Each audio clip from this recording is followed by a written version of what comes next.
With the 2026 NBA Draft being in just a few days, I feel like it's a great time to talk about one of the most confusing prospects in the entire 2026 NBA Draft. I mean, on one hand, one of the best guard prospects we've ever seen in the history of the NBA. Or on the other hand, he could be one of the biggest draft buzz, mainly because of injuries, maybe it's maturity, maybe it's mentality concerns, but he's a very interesting prospect to say the least. And the guy I will be talking about today is Darryn Peterson. Now, Darryn Peterson, just to give you a little backstory, he is a 6'6" two guard, or could play the one, from out of Kansas, and he is projected to be a top 4 pick, mainly number 2 to the Jazz. But before we get into it, I would just like to say subscribe and like the video if you haven't already. We are on the road to 500 subs. So every sub counts, please. It will help me get to my goal. Thank you. Don't want to waste time. Let's get straight into it. Let's start back and let's take a flashback to about a year or two ago. Darryn Peterson is an unranked high schooler with not many offers. Not really many people know about him. And that changes when he becomes one of the top guards in the 2026 class, almost passing AJ Demanstra. But the really masterpiece is when he scored 40 points against AJ Demanstra, the number 1 player in the 2026 NBA Draft, and he really secured the number 1 spot by the end of their high school years. Now going into Kansas, well, people thought he should have gone to Duke or UCLA or UNC. He went to Kansas, a very renowned school, team with lots of history, lots of greats like Will Chamberlain, Joel Embiid, Hall of Famers and stuff. He went to that coach and he decided to ball out. Against AJ Demanstra, he scored 30 points, including 20 in the first half, before he barely played in the second half. And that is just one of the biggest concerns. He didn't play a lot in college. It's because of creatine use.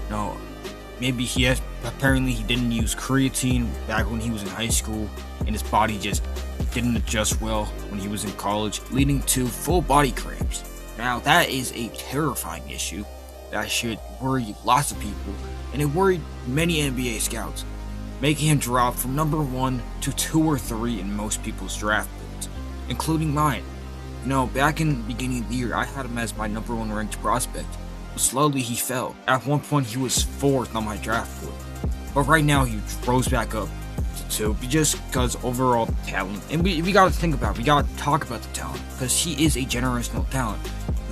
He can shoot the 3. He's very reliant on jumpers, with the game that really relies on the 3 ball and mid-range game. That really is important. He can shoot the 3. He was pretty good at the 3-pointer at the college level. Free throws look pretty good, which is a good sign for NBA scouts who, free throws is a big contributor to how good, is a good sign to how good you will be as a shooter in the NBA. And his 3 throws looked good, his mid-range looked good. He just didn't really attack the inside too much, but when he did, he looked great. He's very athletic, 6'6", very good size for a guard. 6'5", you could say. He's a pretty good wingspan. The defensive potential is definitely there. He definitely showed a lot of defense, more so than AJ Demanstra did it, who is my number 1 ranked prospect, and mostly viewed as the number 1 guy in this draft. Darryn Peterson, he showed lots of flashes, even flashes of playing the point guard position. Even though he didn't play point guard that much during college, he definitely can be a point guard. And this really reminds me of a certain guard that we saw a few years ago in Donovan Mitchell. Obviously, there are some definitely things that lead Darryn Peterson to be better than Donovan Mitchell. Donovan Mitchell didn't have as many injury concerns, and he was an older prospect coming into it.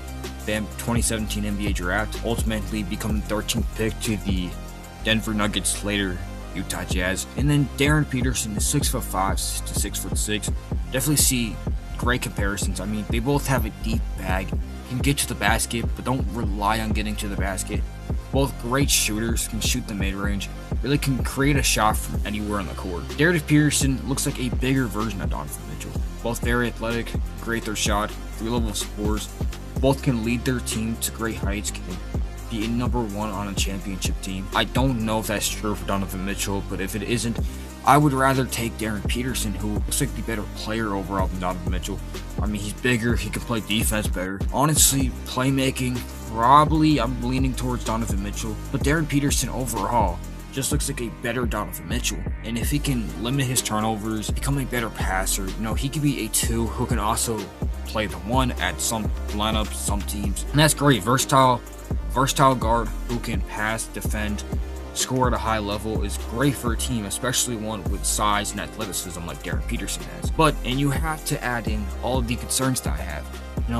Turnovers weren't great. He didn't play a lot. He played very little minutes. I mean, there'd be some games where he played one half, just not play the other one. He tells coach to sub him out, which is kind of weird, even though some people do it, some people don't. Depends on the player. Very bad concerns.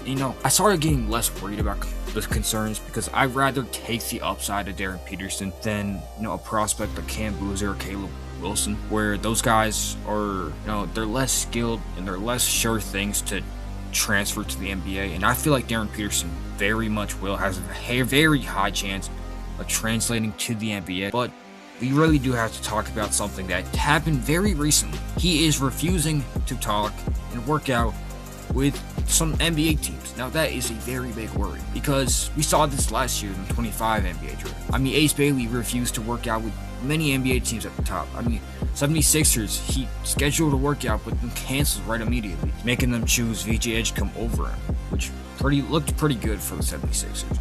Now, if Darryn Peterson does the same thing, I really do feel like he can fall down to 4th to the Chicago Bulls, which a lot of people have doing in their mock draft, making him fall to 4th to the Chicago Bulls. I know AM Hoops did that, had Darius Akuff over him, which I really like Darius Akuff. I just don't think he is in that top 3 players.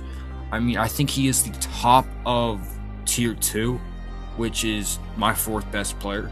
I think he is better than Caleb Wilson, but it really is crazy to see Darryn Peterson projected outside the top 3, especially outside the top 2. I really do see, we could see Darryn Peterson go to, I don't really want to trade back, or the Jazz don't want to trade up, and AJ falls to 2, which I think would be a very big regret. Anyways, that's all I really have. It was more of just me talking about Darryn Peterson.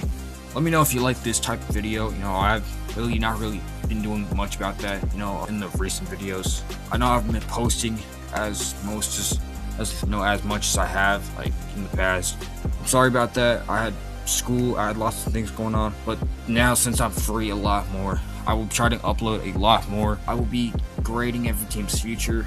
After Summer League, I will be going back and looking at how every lottery pick did, just like I did for last year's Summer League.